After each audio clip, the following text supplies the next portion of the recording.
Resto பார் எனும் உணவகத்துடன் கூடிய மதுபான கூடங்களுக்கு நேரடியாக அனுமதி வழங்க தமிழ்நாடு அரசு திட்டம் என This is a new beginning. Starts now. Guys, தமிழ்நாட்டுல இருக்க குடிமக்களுக்கு இல்ல குடிகார மக்களுக்கு முதலமைச்சர் விஜய் ஒரு பயங்கரமான ஆஃபர் அனௌன்ஸ் பண்ணிருக்காரு.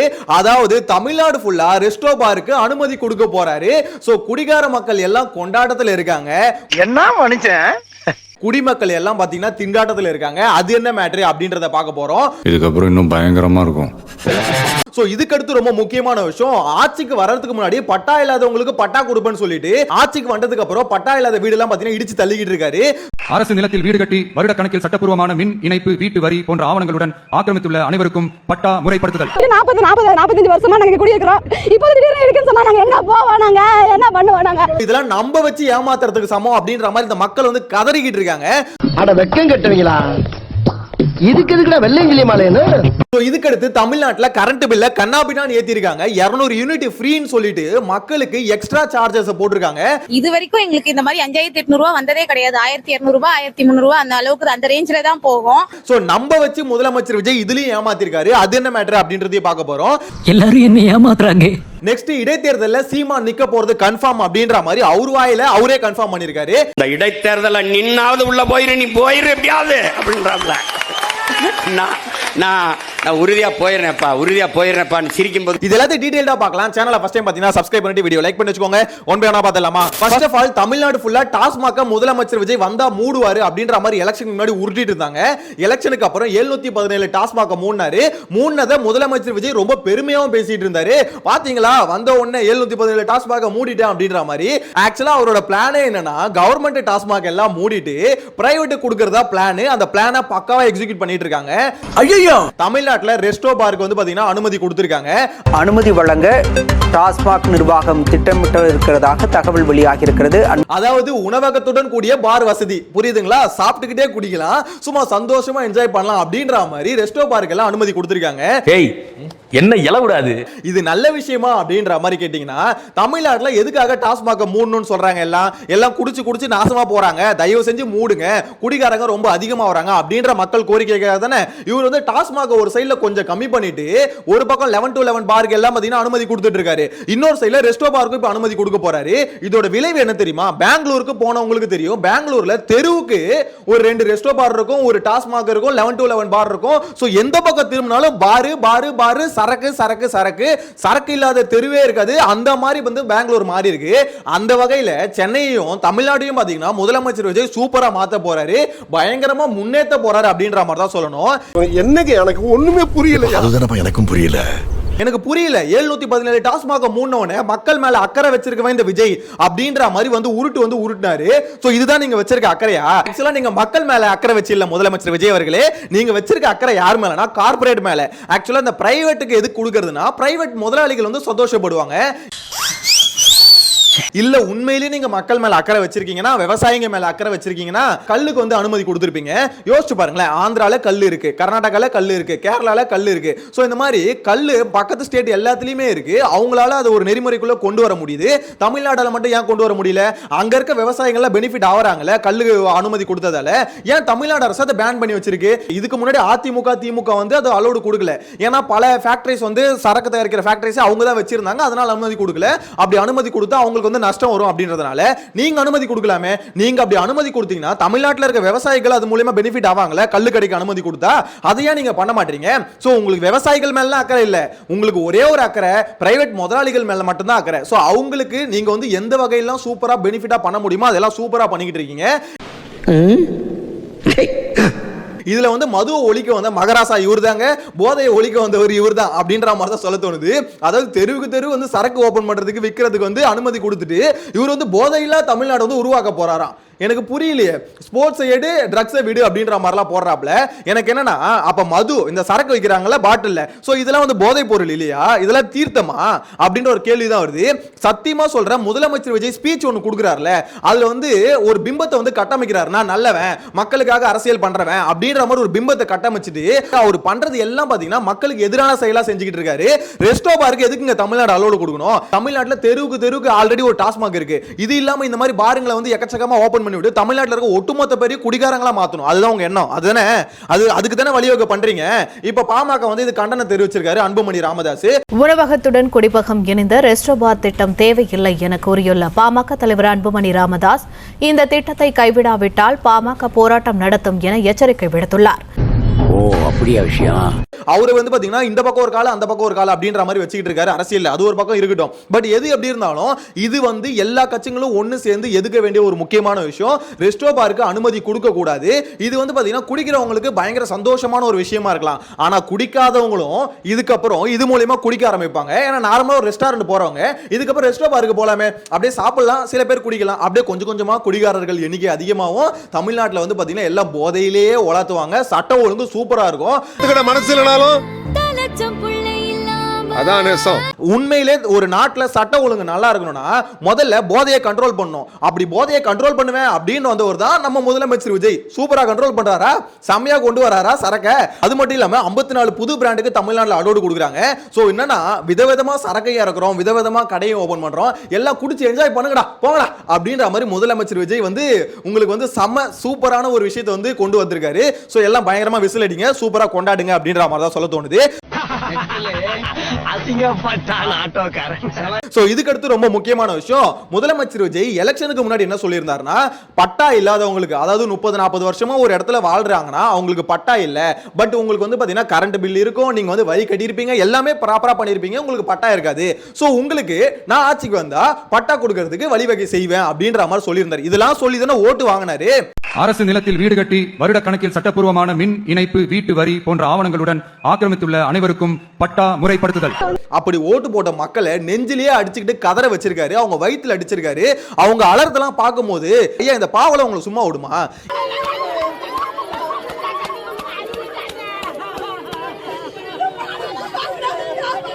என்ன எனக்கு புரியலையே. உங்க இஷ்டத்துக்கு நீங்க எலெக்ஷனுக்கு முன்னாடி என்ன வேணா பொய்யா பேசி பேசி ஓட்டு வாங்கிட்டு இப்போ வந்து பாத்தீங்கன்னா அதுல கொஞ்சம் கூட நியாயமே இல்லாம பண்ணிக்கிட்டு இருக்கீங்க. 40 வருஷமா கள்ளக்குறிச்சியில வந்து வாழ்ந்துகிட்டு இருக்காங்க. சோ 40 வருஷம் வாழ்ந்தவங்களுக்கு இவர் சொன்ன வாக்குறுதி என்னது? நான் வந்தா மின் இணைப்பு, அதுக்கப்புறம் நிலவரி இதெல்லாம் கட்டினவங்களுக்கு கண்டிப்பா நான் வந்து பட்டா கொடுப்பேன் அப்படின்ற வாக்குறுதியை சொல்லி தானே வந்தீங்க. இங்க வந்துட்டு இந்த மாதிரி எல்லாம் ஏமாத்துறீங்களே, இதெல்லாம் மனசாட்சி இருக்கா உங்களுக்கு எல்லாம்? ஓட்டு போடுங்க, விஜய்க்கு ஓட்டு போடுங்கன்னு சொன்னாங்க. புள்ளக்குட்டிய பேச்ச கேட்டு நாங்களும் போட்டோம். இப்ப நாங்க சிஎம் சரணாக பார்த்தாகணும், எங்களுக்கு எதுவாவது ஒரு வழி பண்ண சொல்லுங்க. உங்களுக்கு எல்லாம் சுத்தமா மக்கள் மேல துளியளவு கூட அக்கறை இல்லையா? ஒன்லி விளம்பரம் தான். நியூஸ் சேனல் மாதிரி ஒரு கேவலங்கட்ட ஒரு சேனல்ஸ் வந்து பார்க்கவே முடியாது. முதலமைச்சர் விஜய் வந்து அவர் கொடையை வந்து அவரே புடிச்சுக்கிறாரு. எவ்வளவு கியூட்டா வந்து இறங்கி வர கார்ல இருந்து எவ்வளவு சூப்பரா ஆய்வுக்கு போறாரு, இப்படின்ற ஒரு விஷயத்தை வந்து பரப்பிட்டு இருக்காங்க. எவ்வளவு சூப்பரா படியில இருந்து இறங்குறாரு, படியில இருந்து ஏறாரு. எப்பா டேய் சத்தியமா சொல்றேன், தமிழ்நாடு நாசமா போயிடும்டா இப்படிலாம் பண்ணீங்கன்னா அப்படின்ற மாதிரி தான் இருக்கு.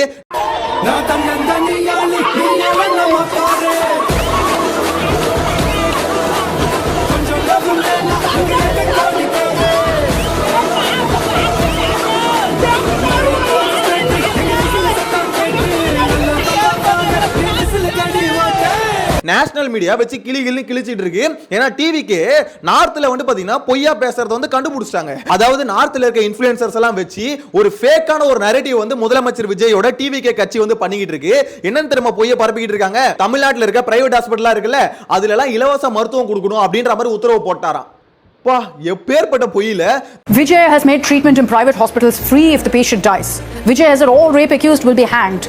You may have seen some of these claims on social media doing the rounds because it's viral, it's all over the place. But let me begin first off by telling you, none of this is true. So who's spreading it? Interestingly enough, there's a bunch of Hindi influencers peddling all of this. Tamil Nadu government ஹாஸ்பிட்டல்ல முதல்ல ஒழுங்கா கொடுங்க அப்படின்ற மாதிரி இங்க எல்லாம் கதறிட்டு இருக்கோம். ஆனா நார்த்ல வந்து பாத்தீங்கன்னா இப்படிப்பட்ட ஒரு பொய்யை வந்து பரப்பிட்டு இருக்காங்க. சோ நேஷனல் மீடியா எடுத்து கிளிக்குது, காரி தூணு துப்புது. சுப்பேத்திரம் கிட்ட உம்முன்னம், கடுப்பேத்திரம் கிட்ட கம்முன்னு இருந்தா வாழ்க்கை ஜம்முன்னு இருக்கும். அந்த நிலைமையில உங்க லட்சணம் இருக்குது. இது மட்டும் இல்லாம இன்னொரு பொய் வேற, நீட்டுக்கு எதிராக பாத்தீங்கன்னா உண்ணாவிரத போராட்டம் நடந்துகிட்டு இருக்கு. அதுல முதலமைச்சர் விஜய் கலந்துகிட்ட மாதிரி பொய்யை பரப்பிக்கிட்டு இருக்கானுங்க. சோ இதையும் பாத்தீங்கன்னா நேஷனல் மீடியா எடுத்து எக்ஸ்போஸ் பண்ணிட்டு இருக்கு. ஆனா தமிழ்நாட்டுல இருக்க நியூஸ் சேனல்ல என்னதான் பண்றாங்க அப்படின்ற மாதிரி பார்த்தா இவர் சூப்பர் கியூட்டான சிஎம் பா, எவ்வளவு சூப்பர் ஆய்வுக்கு போறாருல, அங்க பண்றாருல, இங்க வராருல அப்படின்ற மாதிரி ஒரு அருவருக்கத்தக்க ஒரு விஷயத்தை வந்து பாத்தீங்கன்னா இந்த நியூஸ் சேனல்ஸ் எல்லாம் பண்ணிக்கிட்டு இருக்கு. அவன் இன்னும் திருந்தலமாமா. முதலமைச்சர் விஜய் இந்த மீடியாவெல்லாம் பாத்தீங்கன்னா மண்ணா கூட மதிக்கல. எனக்கு நல்லா வருது வாயில. ஸோ அந்த மாதிரி சுத்தமா மீடியா வந்து மதிக்கவே மாட்டாரு. ஜனநாயகத்தோட 4வது தூண் மீடியா, கரெக்டா? அந்த மீடியாவை நீங்க வந்து சந்திக்கணும், அதுதான் ஒரு ஜனநாயகம். ஆனா அந்த மீடியாவை நீங்க வந்து மீட்டே பண்ண மாட்டீங்க, அவங்கள மதிக்கவே மாட்டீங்க. ஆனா அவங்க காலில் வந்து தவம் கடந்துகிட்டு இருக்காங்க. எனக்கு புரியல. அப்படி நீங்க வந்து டிஆர்பி ஏத்தி பணம் சம்பாரிச்சு என்னதான் பண்ண போறீங்க? மக்களுக்கான பிரச்சனையை எடுத்து பேச வேண்டியதானே. இங்க இவ்வளவு வீடுகளை கிடைக்கிறாங்க, அதுக்கடுத்து கரண்ட் பில் வந்து இவ்வளவு ஏறிக்கிட்டு இருக்கு. ஸோ இவ்வளவு அநியாயமான விஷயங்கள்லாம் நடந்துகிட்டு இருக்கு. அவர் சொன்ன வாக்குறுதிகளே ஏமாத்தி ஒரு விஷயத்தை பண்ணிக்கிட்டு இருக்காங்க. அப்படின்னும் போது அதை எடுத்து பேசாம அவர் வந்து கொடையை வந்து அவர் கையில அவரே கொடையை பிடிச்சிட்டாரு. ஒரு டிஃபன் பாக்ஸ் எடுத்துட்டு போயிட்டு அவர் கையில சாப்பாடு எடுத்து அவர் வாயில வச்சு அவரே சாப்பிட்டுக்கிட்டாரு. இதெல்லாம் ஒரு பொழப்பு? இதெல்லாம் ஒரு பொழப்பு? என்ன என்ன எழவி அது? டிஎம்கே ஆட்சியில தான் ரொம்ப கேவலமா இந்த மாதிரி பட்டா இல்லாம 30-40 வருஷம் இருந்தவங்க வீட்டை வந்து மாணவரை இடிச்சு தள்ளினாங்க. பல இடத்துல பல மக்களை வந்து பாத்தீங்கன்னா டிஎம்கே கதற விட்டுது. அதெல்லாம் மக்கள் வந்து பார்த்து என்னடா இவ்வளவு கொடூரமான ஆட்சி நடத்துறாங்க அப்படின்னு சொல்லி தான் டிஎம்கே தூக்கி அடிச்சோம். கரெக்டா? இந்த மாதிரி ஒரு கவர்மெண்ட் இருக்க வேணாம் அப்படின்ற மாதிரி இவரும் அதே விஷயத்தை தான் பேசி வந்தாரு. நான் வந்தா இந்த மாதிரிலாம் இருக்க மாட்டேன், நான் வந்து உங்களுக்கு எல்லாம் பட்டா கொடுத்துருவேன் அப்படின்னு பேசி வந்த மகராசா இந்த விஜய் அவர்கள். சோ அப்பெல்லாம் பேசிட்டு வந்துட்டு முதலமைச்சர் சீட்ல உட்கார்ந்தோன்னே அப்படின்னா சார் உங்களுக்கு ஆனவும் அதுதான் அந்த சீட்டுக்கு போனோன்னே நம்ம சொன்னது எல்லாம் மறந்துட்டாரு. என்னப்பா செய்யறது? விதி விளையாடுச்சுப்பா. நாய நீ விளையாண்டு போட்டு விதி மேல பழி போடுற, உன்னை அப்படியே குத்துறா. ஏன்னா ஒரு ஸ்கிரிப்டை பார்த்தானே படிச்சாரு. அவருக்கு என்ன பேசணும் அது கூட ஞாபகம் இருக்காதுன்னு தான் நினைக்கிறேன். அவங்க கொடுத்த ஸ்கிரிப்டை படிச்சிருப்பாரு. இதெல்லாம் நான் பண்றேன் அப்படின்ற மாதிரி சொல்றாரு. என்ன சொன்னு அவருக்கே தெரியாது போல. சோ இப்போ வந்து அந்த மக்கள் நெஞ்சில அடிச்சுக்கிட்டு கதறதை பார்க்கும்போது உண்மையிலே சொல்றேன், உண்மையிலே யாரா இருந்தாலும் கஷ்டமா தாங்க. 40 வருஷம் ஒரு இடத்துல வாழ்ந்துட்டாங்க. இதுக்கப்புறம் வந்து ஆக்கிரமிப்பு அப்படின்னா எனக்கு புரியலையே. எத்தனையோ கவர்மெண்ட் காலேஜஸ், எத்தனையோ அபார்ட்மெண்ட்ஸ் வந்து பாத்தீங்கன்னா ஏரி குளங்கள் மேல கட்டப்பட்டிருக்கு. இதே சென்னையில வந்து கட்டப்பட்டிருக்கு. முகப்பேரியில அவ்வளவு பெரிய ஏரி ஒன்று இருந்தது. அந்த ஏரி எங்கடா அப்படின்ற மாதிரி கேள்வி கேட்டா எவனுக்குமே பதில் இருக்காது. ஆனா அந்த இடம்லாம் பட்டாவா மாறிடுச்சு. அதாவது இவ்வளோ விஷயம், இவ்வளோ கரப்ஷன், இவ்வளோ ஊழல் எல்லாமே நடந்துருச்சுல. ஆனா 40 வருஷமா ஒரு இடத்துல வாழ்ந்த மக்களை இந்த மாதிரி நீங்க வந்து ஆக்கிரமிப்பு அப்படின்னு சொல்லிட்டு இப்போ தூக்குறது. அவங்க கிட்ட வரியை வாங்கிடுவீங்க, கரண்ட் பில்லை வாங்கிடுவீங்க, எல்லாமே நீங்க வாங்கிட்டு அதுக்கப்புறம் ஆக்கிரமிப்புனா யாரு சாமி நீங்க? முதலமைச்சர் விஜய் அவர்கள் உங்களுக்கு அசிங்கமா இல்ல? இப்படி மக்களை கதற விடுறீங்களா? உங்களுக்கு அசிங்கமா இல்ல அப்படின்ற மாதிரி சொல்ல தோணுது. நீ கேட்ட ஒவ்வொரு கேள்வி என்ன செருப்பால் அடிச்ச மாதிரி இருக்குடா. எனிவேஸ் நீங்க என்ன பண்ணாலும் உங்களுக்கு வந்து ஃபயர் ஓடுறதுக்காக தான் இருக்கானுங்களே. நீங்க என்ன வேணா பண்ணிக்கோங்க. கடைசியில ஒரு மாசத்துக்கு ஒரு மீட்டிங் போட்டு பிரெயின் வாஷ் பண்ணிடுறாரு. அதாவது நான் வந்து இப்படி ஆட்சி நடத்துறேன், அப்படி ஆட்சி நடத்துறேன் அப்படின்ற மாதிரி மாசா ஒரு 4 பஞ்ச் டயலாக பேசினா போதும். இவனுங்க வந்து பாத்தீங்கன்னா ஏய் முதலமைச்சர் விஜய் மாசுப்பா, அவள் தான்ப்பா, எவ்வளவு கியூட்டா இருக்காரு, எவ்வளவு அழகா இருக்காருல்ல, நிலா மாதிரி இருக்காருங்க முதலமைச்சர் அப்படின்ற மாதிரி ஃபயர் அவுட் போயிடுவானுங்க. சாத்திக்கிட்டு மூடிக்கிட்டு பாப்போம், சாத்திக்கிட்டு மூடிக்கிட்டு பாப்போம். எனிவேஸ் இதுக்கு அப்புறம் இந்த கரண்ட் பில்லுக்கு வரேன். ஆக்சுவலா கரண்ட் பில் என்ன சொன்னாரு? அவர் வந்து மாசம் நான் வந்து கணக்கெடுப்பேன், அப்படி மாசம் உங்களுக்கு கணக்கெடுக்கும் போது 200 யூனிட் மைனஸ் பண்ணுவேன் அப்படின்றதா தேர்தல் அறிக்கையில முதலமைச்சர் விஜய் சொன்னது. அதுதானே செஞ்சிருக்கணும். ஆனா வந்ததுக்கு அப்புறம் என்ன செஞ்சாரு? இல்ல நான் மாசம் எடுக்க மாட்டேன், 2 மாசத்துக்கு ஒரு தடவை எடுப்பேன், ஆனா எடுக்கும் போது பாத்தீங்கன்னா 200 யூனிட் மைனஸ் பண்றேன் அப்படின்ற மாதிரி சொன்னாரு. சரி ஏதோ ஒன்று பண்றாரு. அதுவும் 500 யூனிட்டுக்குள்ள யூஸ் பண்றவங்களுக்கு தான் அது அப்படின்ற மாதிரி அதுலயும் ஒரு செக் வச்சாரு. அதுவே ஃபர்ஸ்ட் ஆஃப் ஆல் ஒரு ஏமாற்றம் தான் வச்சுக்கோங்களேன். மிடில் கிளாஸ் எல்லாருக்கும் பாத்தீங்கன்னா ஆப்பத்துக்கு சொல்லிட்டாரு அப்பயே. ஆனா அது இல்ல அங்க ஆப்பு. அதுக்கப்புறம் ஒரு பெரிய ஆப்ப ஒன்று வச்சிருக்காரு. அதாவது மக்களை எல்லாம் முட்டாள்னு நினைச்சீங்களா நீங்க அப்படின்ற மாதிரி தான் யோசிக்க தோணுது. இங்க என்ன தெரியுமா பண்ணிருக்காங்க? இதுக்கு முன்னாடி வந்து 100 யூனிட் வந்து மைனஸ் ஆகும், மிச்சம் இப்போ 500 யூனிட்டுக்குள்ள யூஸ் பண்றாங்கன்னு வச்சுக்கோங்களேன், 100 யூனிட் மைனஸ் பண்ணுவாங்க. எவ்வளவு யூஸ் பண்ணாலும் 100 யூனிட் தான் மைனஸ் ஆகும். இவர் என்ன சொன்னாரு? 500 யூனிட்டுக்குள்ள 200 யூனிட் மைனஸ் ஆகும்னாரு. அப்படி மைனஸ் ஆகும் கரண்ட் பில் எல்லாருக்கும் அதிகமா வருது. ஆனா இது என்னடா அதிசயம் அப்படின்ற மாதிரி பாத்தீங்கன்னா ஒரு வெயிலோட தாக்கத்தால எல்லாம் அதிகமா கரண்ட் யூஸ் பண்ணிட்டாங்க, அதனால அதிகமா வருதான்னு பாத்தீங்கன்னா அப்படிலாம் ஒரு மண்ணாங்கடியும் கிடையாது. உங்க தளபதி இருக்காருல்ல, தளபதி வந்து பாத்தீங்கன்னா ரேட்டை இன்க்ரீஸ் பண்ணிட்டாரு. அதாவது இதுக்கு முன்னாடி எப்படி இருந்ததுன்னா 100ல இருந்து 300 யூனிட் வரைக்கும் ஒரு ஸ்லாப்னு ஒன்னு இருக்கும்ல, அந்த ஸ்லாபுக்கான பிரைஸ் வந்து இன்க்ரீஸ் பண்ணிட்டாரு. இப்போ 200 யூனிட் மைனஸ் ஆயிடுச்சு. ஆனா மைனஸ் ஆனதுக்கு அப்புறமும் 201ல இருந்து 400 வரைக்கும் ஸ்லாப் வந்து இன்க்ரீஸ் பண்ணிட்டாரு. ₹2.48 வாங்கிட்டு இருந்த இடத்துல ₹4.70 முதலமைச்சர் விஜய் அவர்கள் வாங்குறாரு. தட் மீன்ஸ் அவரு ஃப்ரீயா கரண்ட் கொடுக்கவே இல்லை. அந்த 200 யூனிட் மைனஸ் பண்றாருல, இதுக்கு முன்னாடி 100 யூனிட் கொடுத்துட்டு இருந்தானுங்க. சோ அந்த 200 யூனிட் மைனஸ் பண்றாருல, அந்த 200 யூனிட் மைனஸ் பண்ற மாதிரி பண்ணிட்டு ரேட்டை வந்து பாத்தீங்கன்னா இங்க ஏத்திட்டாரு. சோ ஆப்வியஸா எல்லாருக்குமே கரண்ட் பில் அதிகமா தான் வரும். தட் மீன்ஸ் நீங்க ஒரு 4000 ரூபாய் 500 யூனிட் கிராஸ் பண்ணது ஒரு 4000 பில்ல கட்டுறீங்க அப்படின்ற மாதிரி இருந்தா உங்களுக்கு 6000 ரூபாய் போய்டும். எப்படி பார்த்தாலும் ஒரு 1000-2000 கம்பல்சரி இன்க்ரீஸ் ஆகும். Middle class, lower middle class, ஏழை மக்கள் இருக்காங்களே, அதாவது அவங்க யூஸ் பண்றதே பாத்தீங்கன்னா 300 யூனிட் அந்த மாதிரி தான் 2 மாசத்துக்கு யூஸ் பண்ணுவாங்க அப்படின்ற மாதிரி வச்சுப்போமே. சோ அப்படி 300 யூனிட் யூஸ் பண்ற ஏழை மக்களுக்கும் ஆப்படிச்சிட்டாரு அப்படின்ற மாதிரி தான் சொல்லணும். ஏன்னா 200 யூனிட்டை மைனஸ் பண்ணிட்டு 201 இருந்து 300 யூனிட் யூஸ் பண்ணிட்டு இருப்பாங்களே, அவங்களுக்கான ரேட்டை வந்து டபுள் ஆக்கிட்டாரு. ஸோ அப்படின்னும் போது அவங்க கட்ட வேண்டிய பில் வந்து அதிகமாக தான் வரும். ஸோ இதுதான் தமிழ்நாட்டில் இப்போ நடந்துகிட்டு இருக்கு. அதாவது மக்களை வந்து பாத்தீங்கன்னா முட்டாள்னு நினைச்சுக்கிட்டு முட்டா பேசி தமிழ்நாட்டில் இருக்க எல்லாருமே அதெல்லாம் யாரும் கேள்வி கேட்க மாட்டாங்க. எப்படி வேணா ரேட் ஏத்திக்கலாம். யாரா இவனுங்க எங்கிந்திரா வந்துக்கிறானுங்க? திமுக இதே வேலையை தான் பண்ணுச்சு. திமுக வந்து பாத்தீங்கன்னா லாஸ்ட் 5 வருஷத்துல 3 தடவை கரண்ட் பில் ஏத்துச்சு. ரொம்ப கேவலமா பண்ணுச்சு. லேண்ட் டாக்ஸ் ஏத்துச்சு, நிலவரி ஏத்துச்சு, கரண்ட் பில் ஏத்துச்சு, இது எல்லாத்தையும் ஏத்துச்சு. அதனால தான் மக்கள் வந்து பாத்தீங்கன்னா கொந்தளிச்சு போனாங்க. விலைவாசி எல்லாமே ஏறிச்சு. இந்த மனுஷன் வந்து 2 மாசத்துல இப்படி ஏத்திருக்காருங்க.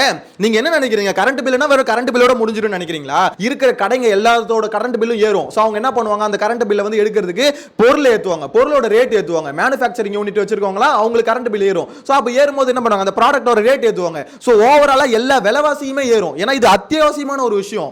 இதை தயவு செஞ்சு புரிஞ்சுக்கோங்க. முதலமைச்சர் விஜய் நம்ப வச்சு ஏமாத்துறாரு.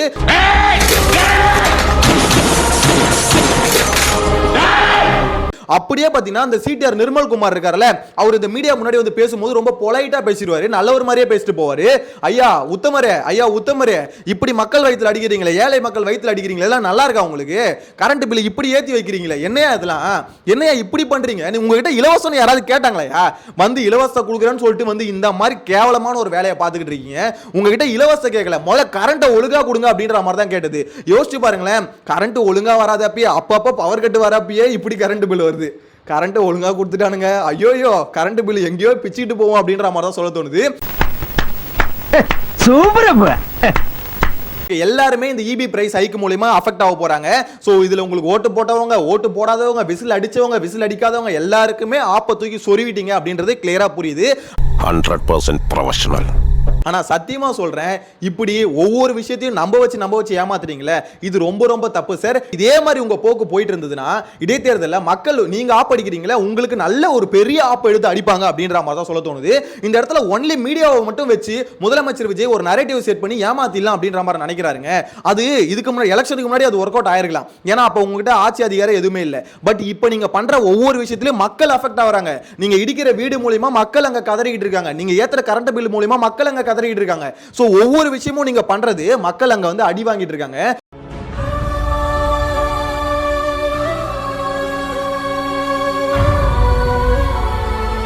அடி வாங்குற மக்களுக்கு வலிக்கும், வலிக்கிற மக்களுக்கு உண்மை என்னன்னு புரிய வரும். அப்படியும் புரியாம ஓகே விஜய் அவர்கள் கியூட் மாசு நிலா மாதிரி இருக்காரு அப்படின்னு நினைச்சாங்கன்னா அந்த பீசுங்களை பத்தி நம்ம பேசவே வேணாம். அந்த பீசுங்களை அப்படியே ஓரமா ஒதுக்கி வச்சிருவோம். ஏன்னா அரசியலை பத்தி தெரியாதவங்க கிட்ட கூட பேசலாம். அரசியல்லாம் என்னன்னே தெரியாத சில பேர் இருக்காங்களா, அவங்க கிட்ட பேசவே கூடாது. நம்ம ஒதுங்கி வரதா நம்மளுக்கு நல்லது அப்படின்ற மாதிரி சொல்ல தோணுது. வர்ற மாதிரி சீமான் அவர்கள் இடைத்தேர்தலில் நிக்க போறாரா இல்லையா அப்படின்னு டவுட் போயிட்டு இருந்ததுல, சோ இப்போ அவரே அதை கன்ஃபார்ம் பண்ணியிருக்காரு. அவர்கிட்ட வந்து ஒரு பெரியவர் கேட்டதாவும் என்னப்பா 50 பேரோட நீ உள்ள போயிடுன்னு நினைச்சேன், ஆனா போல இடைத்தேர்தல் எப்படியாவது போயிடு அப்படின்ற மாதிரி சொன்னாங்களா.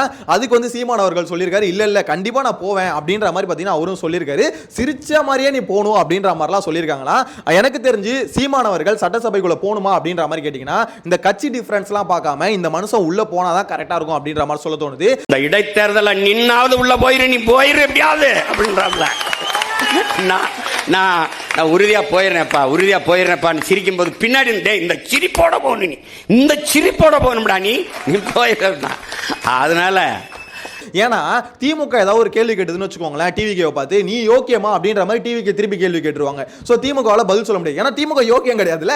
ஸோ அதனால அவங்களால பதில் சொல்ல முடியாது. ஸோ இங்க பிரச்சனை என்னன்னா, இதுக்கு முன்னாடி அரசியலில் வந்து அதிகாரத்தை அனுபவிக்காத ஒரு ஆள் சீமான். ஸோ இவங்கள மாதிரி ஆட்கள் வந்து உள்ள போகும்போது அப்படிப்பட்ட கேள்வி கேட்க முடியாது. அவர் கேட்கிற கேள்விக்கு முதலமைச்சர் விஜய் பதில் சொல்லி தான் ஆகணும். ஒரு கட்சி தலைவராக அவருக்கு பேசுறதுக்கு வாய்ப்பு கொடுத்து தான் ஆகணும். ஸோ அதனால அந்த மனுஷன் வந்து சட்டசபைக்குள்ள போனா உண்மையிலே மக்களுக்கான நிறைய பிரச்சனைகள் கேள்விகள் அங்க எழுப்பப்படும். ஸோ அது நல்லா இருக்கும் நான் நினைக்கிறேன். பயங்கரமான சினிமா பார்க்க போறோம்.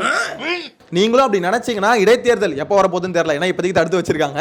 ஸோ இடைத்தேர்தல் வந்தா அந்த மாதிரி ஒரு மனுஷனை எனக்கு தெரிஞ்சு உள்ள அனுப்புனா கொஞ்சம் பெட்டரா இருக்கும் அப்படின்ற மாதிரி தான் சொல்ல தோணுது.